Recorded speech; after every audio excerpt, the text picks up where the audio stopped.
কয়েকটা মাসালা বলে দিই। গ্রামের মানুষ মনে করে যে তারাবি নামাজ না পড়লে রোজা হয় না। কতটা ভুল কথা। তারাবি নামাজ না পড়লেও কি হবে? রোজা হবে। অনেকে আছে রাত্রেবেলা স্বপ্নদোষ হয়েছে, গোসল ফরজ হয়েছে, এখন ঘুম থেকে জায়গা পায়নি, একবারে সকাল 8টায় ঘুম থেকে উঠছে, তো বলতেছে আমি তো নাপাক, আমি আর কি রাখবো না, রোজা রাখবো না। এ কথা ঠিক নয়, বরং নাপাক অবস্থাতেও রোজা রাখতে হবে। যদি কারণ নাপাক হয়েও যায়, গোসল ফরজ হয়েও যায়, তবুও তার রোজা রাখতে হবে, রোজা হবে, কোনো ক্ষতি হবে না।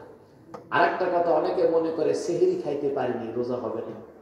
ঘুম থেকে উঠে থেকে আজান দিচ্ছে, ঢক করে এক গ্লাস পানি খাইছে, না খায় রোজা রাখবো, তাড়াতাড়ি পানি খায়। এই যে পানি খাইলেন, খাইয়া রোজাটা নষ্ট করলেন। সেহরি না খাইলেও কি হয়? রোজা হয়। অনেক সময় দেখা যায় রমজান মাসে দাঁত কাটতে গিয়ে হাত কাটে ফেলছে, হাতের থেকে রক্ত বের হয়েছে, তো মনে করছে আমার রোজা নষ্ট হয়ে গেছে। রক্ত বাইর হলে রোজা নষ্ট হয় না। যতই রক্ত বাইর হোক, যতই বমি হোক, রোজা কি হবে না? নষ্ট হবে না। এখন রক্ত বাইর হয়েছে, এই জন্য আপনি আবার খাইয়া নিছেন, যে মনে করছেন যে রোজা নষ্ট হয়েছে, তাহলে কিন্তু রোজা নষ্ট হবে। আবার অনেক সময় দেখা যায় ইফতারের আগে মোবাইলে আজান বেজে উঠছে, তো মনে করছে আজান দিয়ে দিছে, খাও রে, খাইয়া দেয়, দেখে আসলে এটা মোবাইলের আজান, বাস্তবে আজান এখন কয় মিনিট দেরি আছে, 5 মিনিট দেরি আছে, রোজাটা আপনার নষ্ট হয়ে যাবে।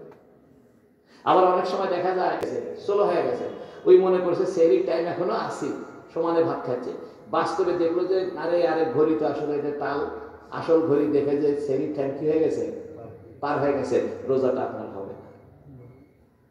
রোজা রাখা ইনজেকশন দিলে কোনো ক্ষতি নাই, ইনজেকশন মারলে কি নাই, কোনো ক্ষতি নাই। তবে ইনহেলার দিলে রোজা নষ্ট করে। যাদের হাঁপানির ব্যারাম আছে, ইনহেলার ব্যবহার করে, এরা রোজা ইনহেলার দিলে কি হবে? রোজা নষ্ট হবে। চোখে ড্রপ দিলে রোজার কোনো ক্ষতি হবে না। যদিও চোখে ড্রপ দিলে গলার মধ্যে তিতে তিতে লাগে, তবুও ক্ষতি হবে না। কেন?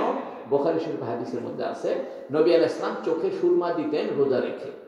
আর চোখে সুরমা দেওয়ার কারণে ওই সুরমার কালো কালো দাগ নবীর নাক দিয়ে, জিভ, গলা দিয়ে বাইরে হয়ে আসতো।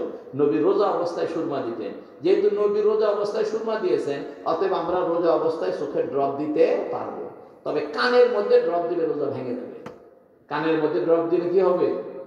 রোজা ভেঙে যাবে। শুধু চোখেরটাই এক্সেপশন, কারণ চোখটা, এটা হাদিস আছে, নবী চোখের মধ্যে কি দিয়েছেন? সুরমা দিয়েছেন।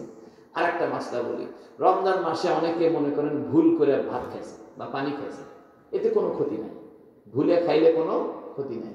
এখন ভুল করে যদি বুড়া মানুষ ভুল করে খায়, আপনি দেখতেছেন যে বুড়া মানুষ খাচ্ছে, স্মরণ করায় দিবেন না, চুপ করে থাকবে, আরো খায়। হাদিসে আছে, বুড়া মানুষ যদি ভুল করে রোজা রেখে খাইতে শুরু করে, তোমরা বাধা দিও না, আল্লাহ খাওয়াচ্ছে, খায়। আল্লাহু আকবার। আর জোয়ান মানুষ যদি ভুল করে খাইতে লাগে, আপনি যদি দেখেন, তাহলে সাথে সাথে নিষেধ করবেন, হে তুমি না রোজাদার, খাও কেন? কিন্তু বুড়া মানুষকে দেখলে পরে কি নিষেধ করবেন না, মনে থাকবেন ইনশাআল্লাহ। এখন রোজা রাখা ওযু করতেছে, গড় গড় করে কুলি করে, এমন কুলি করতেছে গলার মধ্যে পানি চলে গেছে, রোজা নষ্ট হবে।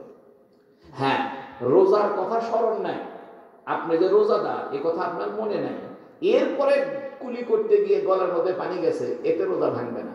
কিন্তু ওযু করতেছেন, মনে আছে আপনি রোজা রাখছেন, তারপরেও কুলি করতে গিয়ে গলার মধ্যে কি ঢুকে গেছে?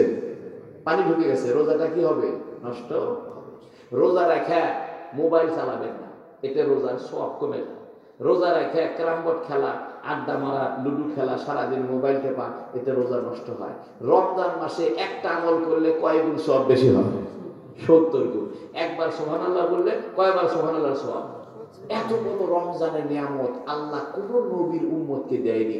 আল্লাহ শুধু দয়া করে আমাদের নবীর উম্মত, আমাদের জন্য রমজান দিয়েছে, কারণ আমাদের নবী বরকতের নবী, অল্প জিনিসে বেশি লাভ। খেজুরের উপরে বসে আছে,